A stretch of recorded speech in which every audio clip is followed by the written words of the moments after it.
One of the best quotes I learned from you, which was a John Maxwell quote, was sometimes you win, sometimes you learn. We have a saying here, trust the process. And you can say that as long as you understand the process. Our big learning opportunity this year was cash and cash management, and nothing will ever beat daily review of cash in, cash out, and AR balances. The reason I'm excited is my team. We got the best team we've ever had. I know that. Well, good morning, good afternoon, good evening, wherever the case may be. This is Marty Grunder from Grunder Landscaping Company and the Grow Group. Today, we've got Vince Torchia in the house with us. We're going to talk about the year in review here at Grunder Landscaping Company. But first, a reminder, you can get the latest edition of The Grow Show delivered to your phone, tablet, or computer by subscribing wherever you get your podcasts, or watch us on YouTube for an enhanced learning experience. The Grow Show is the greatest thing since, it's on my shelf behind me, the Landscape Pros Playbook. It should have been in your November edition of Landscape Management Magazine. We're very proud of it. It is a 48-page playbook with the support of our advertisers that are all companies that we work with here at Grunder Landscaping Company. It's our strategies for thriving in a landscape business. Mr. Vince has a column in there. Emily has a column in there. It's something I've always wanted to do. Pick it up, read it. If you don't have a copy, drop us an email, grow@growgroupinc.com. We'll mail you out one. But it is a wonderful little playbook to keep in your truck, to keep in your backpack, to refer to throughout the year. Vince, thanks for helping us get this dream done, and to the team at Landscape Management Magazine that was just absolutely fantastic to work with.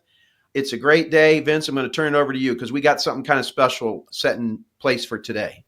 Yeah, Marty, thank you. It's hard to believe it's December. We're not only taking a peek into 2026, but we're taking a peek back at 2025. And so today I thought we could go through one of the best quotes I learned from you, which was a John Maxwell quote, was sometimes you win, sometimes you learn.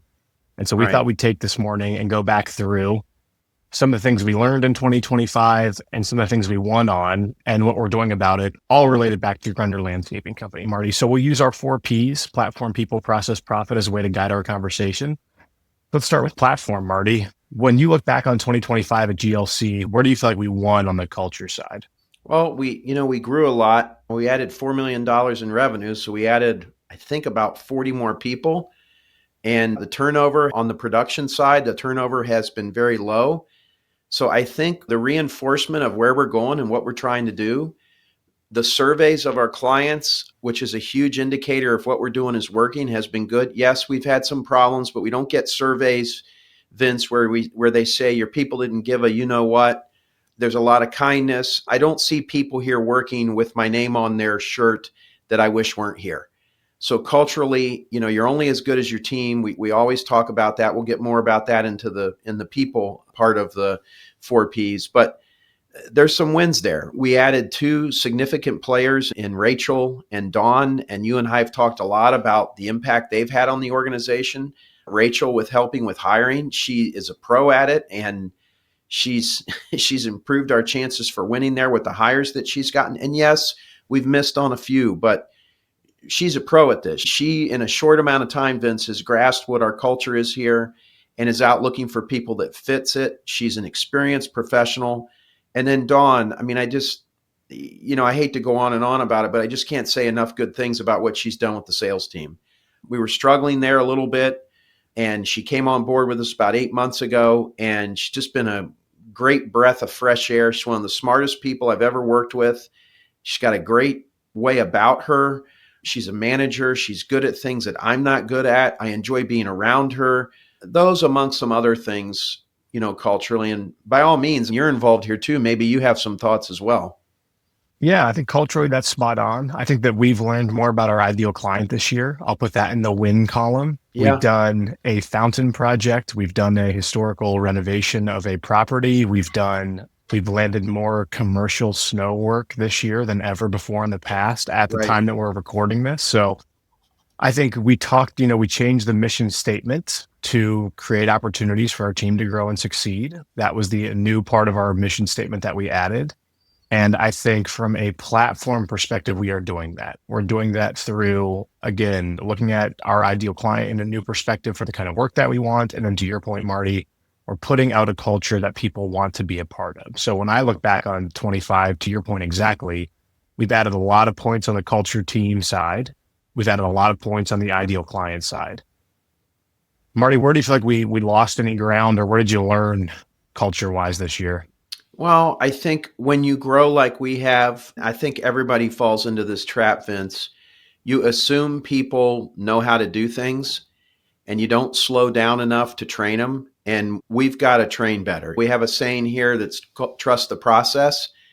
And you can say that as long as you understand the process. I think we have so many new people here, they don't understand the process. And the higher you get up on the org chart, the food chain, the front seat of the bus, things you take for granted that you just do, others don't understand how to do. We often hear from people, or the inference is that landscaping is a simple business.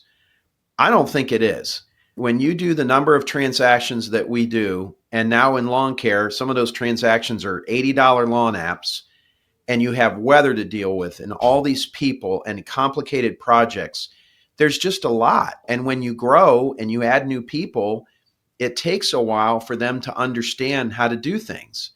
And so I think that's been a struggle. The great thing about our peer groups, Vince, is the barometer that we get out of almost 250 companies in there. I don't know, what is it? Maybe it's closing in on 1.8 billion, or am I too high?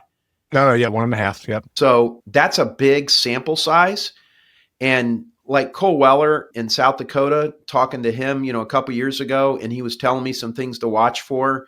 And my eyes didn't glaze over with what he was saying, but a lot of them have come to fruition, that cash flow's tougher, just the whole thing of running a bigger organization. So I think training is something we've got to do a better job of. And I think we have to, and this goes for me, I think I probably have to humble myself and go back to basics on some things, because we have a lot of new, well-intentioned people that they don't know what they're doing, Vince.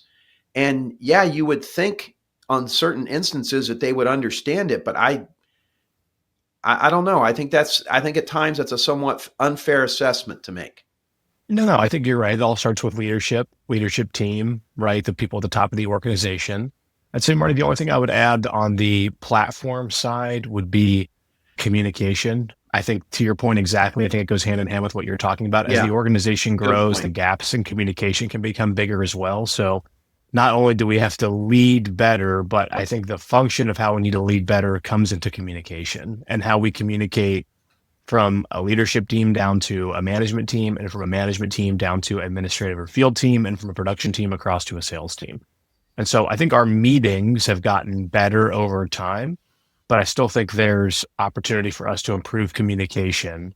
And I'll go back to a Marty Grunderism, which I think was a Patrick Lencioniism maybe, but back to the chief reminding officer Oh yeah, that's attitude. not, I didn't come up with that. That is Okay. Patrick. Yeah. Yeah, at all No, levels of the organization. no, it is. And you make me think that, as I'm listening, this is really good to talk to you about this. We still have the same number of people that get it. Okay. So we Mhm. had 110 people on the team, 110 people got it. So they still get it. But the 40 that you added to get to the 150, they don't get it.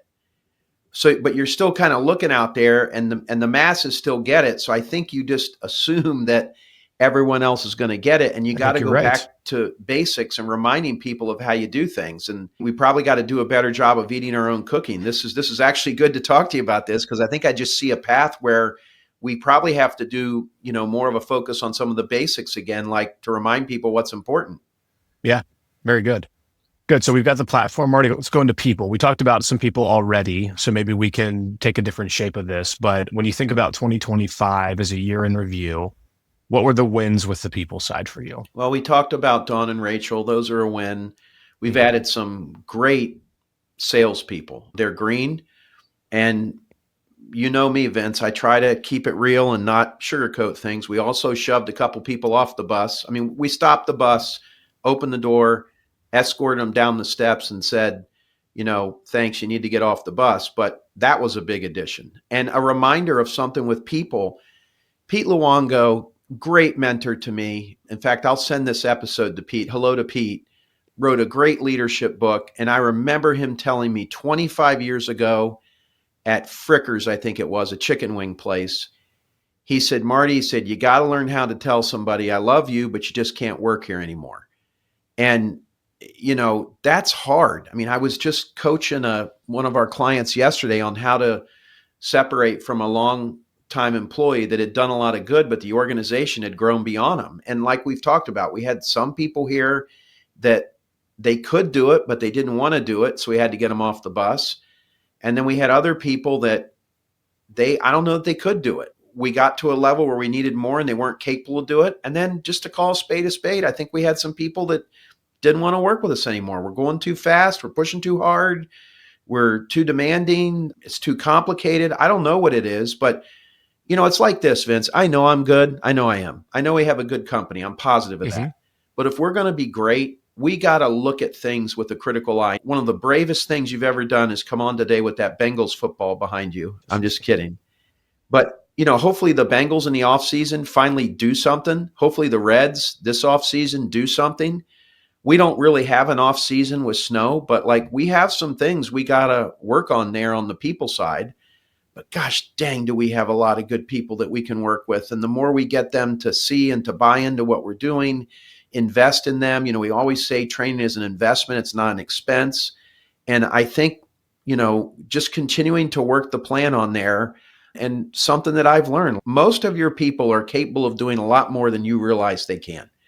And you got to do some low risk experiments, put them in a spot where you can see what they can do and let them go. And we have numerous examples of that here with people that started out working on the crew, then they ran the crew. Now they're in a management position or they're running a department. And, you mentioned our mission statement earlier. It's one thing to say that your mission statement is to create opportunities for your team to grow and succeed. It's another thing if you're actually doing it. And you can bring people up and say, hey, this is Zach. He started out on the crew, then he ran a crew. Now he's our fleet and facilities coordinator, and he's doing a nice job, Vince. Does Zach have a lot to learn? Yeah, he does. But you know what Zach has? He's got a great attitude. I have had to ask him things or point out things. He never gets short with me. He's trying. I mean, man, you can do something with that. You get a good attitude and you can do something with that. And, so, I mean, kind of more of the same there on the people side, but you got to slow down. And then I want to say something else about the people. So I was listening to the Green Grind podcast, which is Leroy and Corey. They're in Iowa. It's a really good podcast, actually. And they were talking, Corey Ballard is his name. He sold his company to private equity, and now he has a large company that sells equipment, mowers, and all kinds of equipment for your landscaping company. Ballard Enterprises, I think is what it's called. Fascinating what he's doing. But they were talking about, Corey has a couple consulting clients that he was working with, Vince. And he was saying how he's got a couple of these owners that just want to work from home. Like they don't go into the office anymore. And then they wonder why they have problems. And here's what he said that really resonated with me. He's like, man, you got to be in there bumping knuckles and talking to people and saying hello and really, truly knowing what they're doing and what their names are. You can't run a business from home like that. That's not what these businesses are. And that really resonated with me. And it was funny.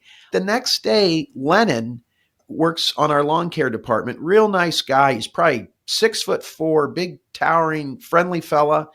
He says, hey, Marty, he goes, missed you. Haven't seen you in a while. Because as you know, I was on the road basically 3 straight weeks speaking. I wasn't in here. And he said that, and gosh, it made me feel good, Vince.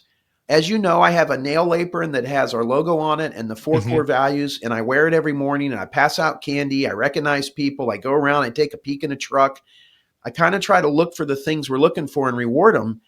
And that combined with what Corey said on his podcast, it just made me realize like one of the best things I can do is be here in the morning, and I'm not undermining anybody. I'm not going around yelling at anybody or, got my email out and write this guy up and go kick this guy's butt. I'm just looking for good stuff.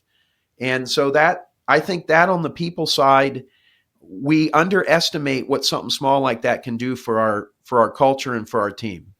Yeah, I would agree. I think back to Marty I think it was our July Grow meeting. Our Grow meeting is our once a month all team meeting, like a State of the Union, for those who didn't know what our Grow meeting is. But I think back to July with Lorenzo and Gaston, two of our team members who had their official change in status, which was awesome. Probably one of the cooler things I've been a part of at my 15 years at Grunder Landscaping Company. Yeah, man, what is wrong with you? Holy smokes. All goes back to your point, though. We've had a lot of great examples of people growing through the organization this year. and something that doesn't happen every year, right? Because to your point, with natural people coming on or leaving, when you get people that started on a team and now run a team or run teams, great opportunity to highlight them. So again, I think people this year, like every year, Marty, probably our biggest highs and our lowest lows probably all came from people, which Yeah. seems to be the case probably every year. But when I think back on our wins, I definitely think seeing our team members who are not from here, most of them are from Mexico that work for Grunder Landscaping Company, but the Mexican team members that work here are getting their change in status to citizens for the US. That's got to be a win as well, which is a Oh, really cool and thing this I year. wish this is why I love talking with you because that might be the biggest win of the year to listen to Lorenzo and Gaston in their English, which is pretty good, and Spanish at Mm-hmm. the same time, talk about, listen, basically what they said was, I did it, you can do it too.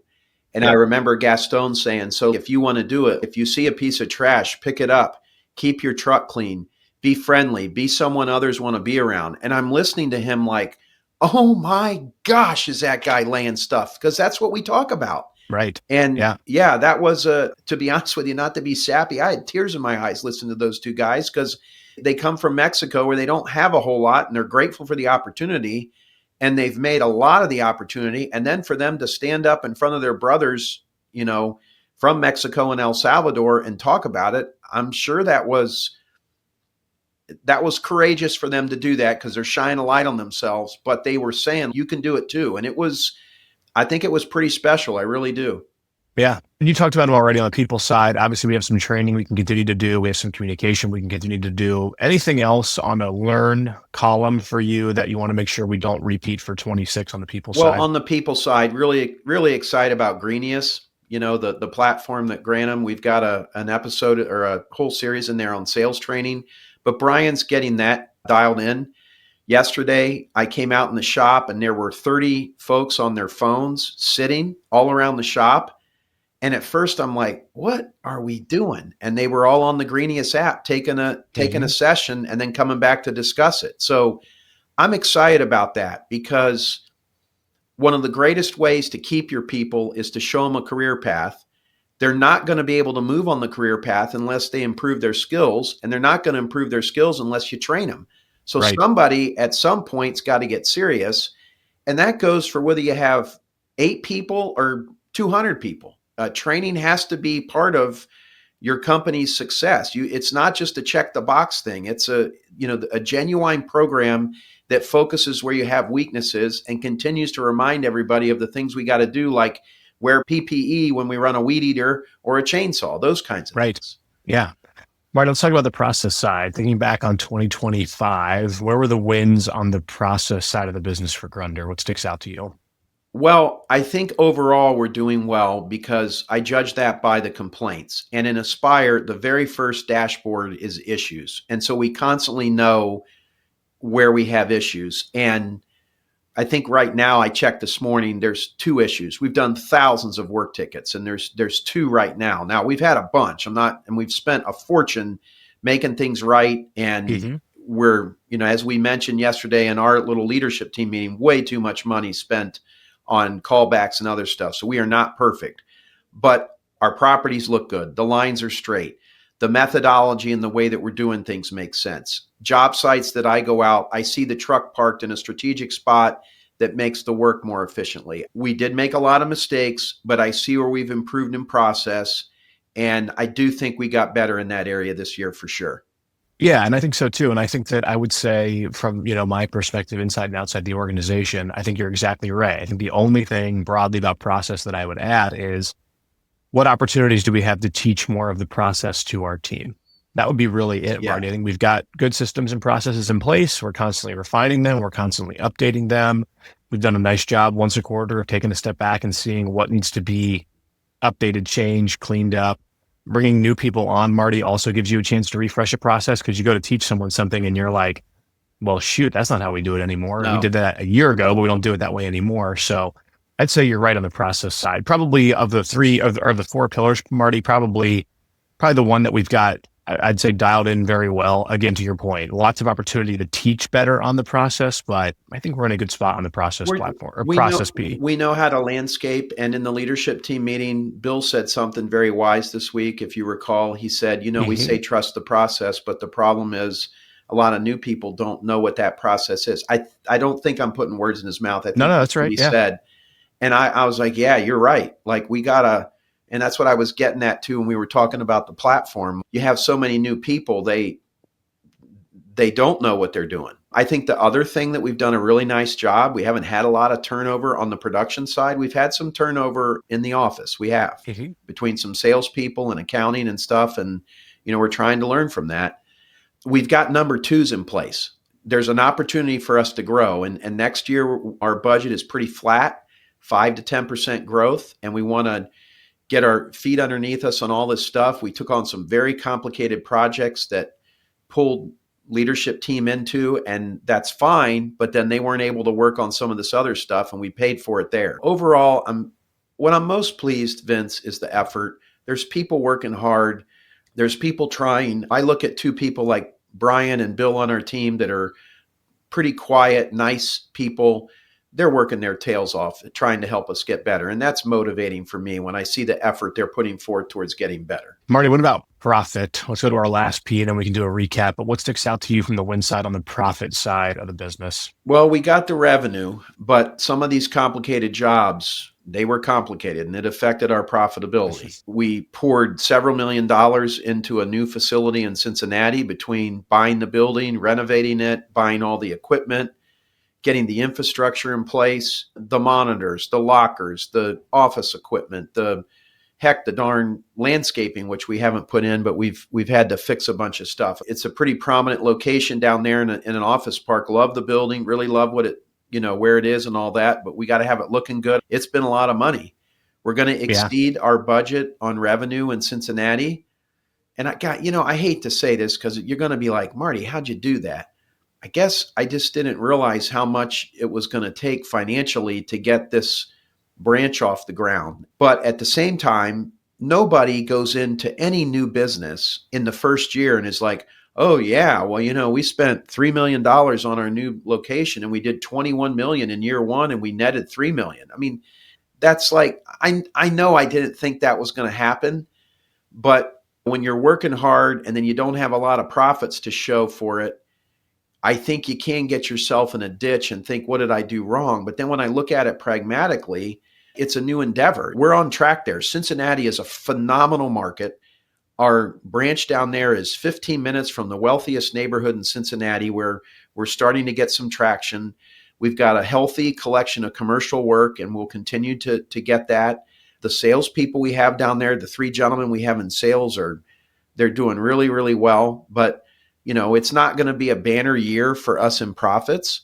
But if you go back and look at why, I think there's a very reasonable explanation for that, because that's all what growth is. When we talk in our peer groups, or I talk to industry giants and they go and they open up a branch office, the ones I've talked to, they're like, yeah, you don't crush it in year one. That's like a 3 to 5 year thing. And then you start crushing it. And I can see where we're at, and we got a lot of underpinnings that are good, and I'm excited about that. Yeah, I would say that we've also done, to your point exactly, because we've had such a financial change this year in terms of investing in the branch, different types of projects, taking on more commercial work, getting more into snow. We did our better job this year of educating the teams financially about how the business actually earns, spends, and saves money. Yeah. So I think out of that, Marty, comes a renewed focus on some of the basic things, to your point, like, hey, that's great that we're doing this, but is it the right mix for us? Right. Was it smart for us to invest all this money here versus here? So with that comes more scrutiny, and with more scrutiny, we can learn some things about that. So I think, to your point, yes, we've had a different type of work. We've had a big investment in the branch, but it's also reminded us to focus on some basic financial things, which goes back to, again, the biggest learning lesson this year definitely has been cash. Like many companies growing quickly, your investment in the business can outpace your profits in the business Right. pretty quickly. Right. And That's we it. knew that, but to like experience it is very different. It's like, oh, I know that if I'm a running back and I run slow and get hit by Ray Lewis, like I know that's going to hurt. But when you actually get hit by Ray Lewis, like It hurts. you learn the lesson in a very Yeah. different way. So we are right in the middle of learning about cash. And I'll tell you what the biggest thing that I've learned this year was, again, nothing that we didn't know, but maybe how to execute better on it was accounts receivable communication with the team. Oh yeah. Yes, it's centralized. Yes, its ownership is centralized. And yes, we have a process for how we do it.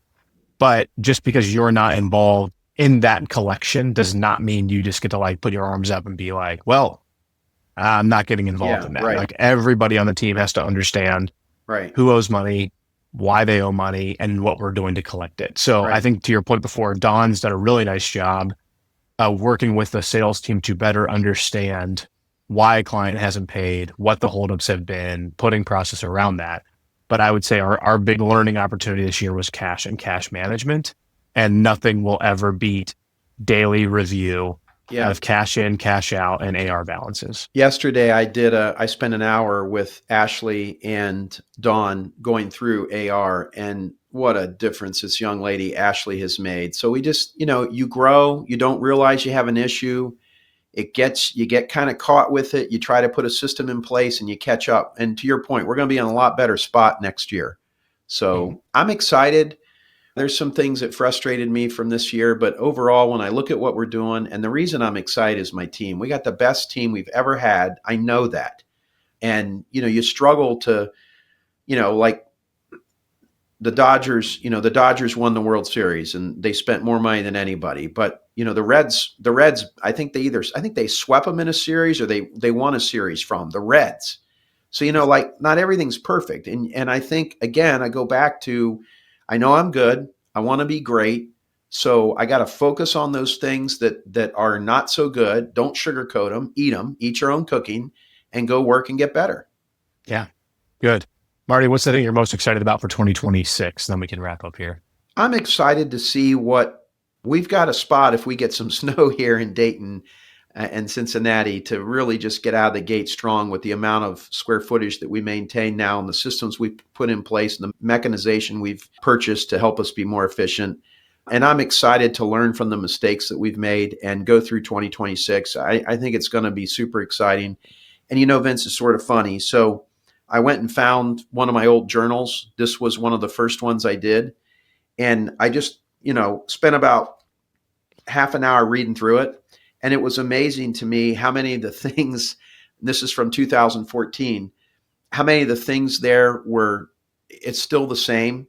I wrote in here, it's when my daughter was playing soccer at Auburn. And the first entry I have is October 18th of 2014. I'm in Fayetteville, Arkansas with Katie. We just played Texas A&M. Shout out to Chris Penchick. Man, their fans are tough. The stuff they were yelling was insane. Flew to Arkansas to watch them play Arkansas and had lunch at Deluxe Burger, which I remember that. It was an incredible burger. But that's just a funny thing. I go through here and I look at the goals. It says weigh 210 pounds by Christmas. Well, I weigh 198 now, so I don't know why somebody didn't tell me I was fat. I think I was like 220 then. That was funny. But then I just go through here and look at things like look into Gallup's Strengths Finder. That seems like something that would be good for our team to work on. We've gone through all that and what a difference it's made. Sell more commercial work.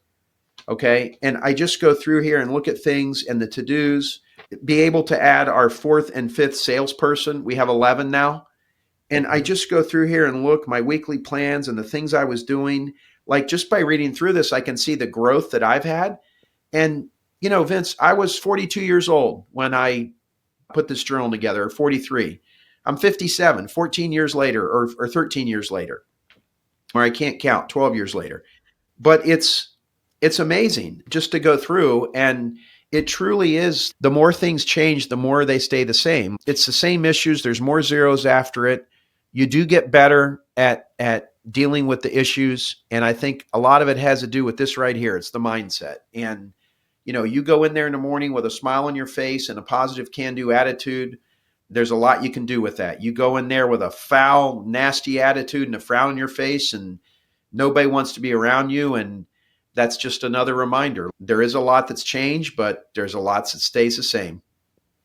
No, Marty, that's a great segue. So we've got Grow 2026 coming up in Dallas, Texas. Part of what we're going to share at the opening of the event too are the highs and lows for companies from 2025 and what they're doing for 2026. So if you haven't, buy your tickets for Grow 2026. Come to Dallas, come see us, come see Complete Land Sculpture. All of the great organizations that support the event, all of the 1,000+ people that will be there. Great way to kick off your year in February. Marty, we're looking forward to seeing everybody at Grow 2026. So Marty, thanks for doing this episode. Always fun to take a year in review and a peek look at GLC. And we'll talk to everybody next week on the Grow Show. Well, thanks all. I appreciate you greatly, and I'll close it up here, folks. That's going to do it for this week's edition of the Grow Show powered by Steel. If you haven't done so already, subscribe to the Grow Show, and if you can, give it a rating or share a comment. That helps more success-minded landscape professionals find us. And if you really want to help us, take out your phone right now and text and share that episode with someone that it might make an impact on them. Thanks for joining us on the Grow Show this week. We'll talk to you next week. Join Marty Grunder and the Grow Group team for the annual event for landscape pros. Grow 2026 will be held on February 10th through 12th, 2026 in Dallas, Texas, and feature a behind-the-scenes tour of Complete Land Sculpture alongside breakout sessions diving deeper into the topics we cover each week on The Grow Show.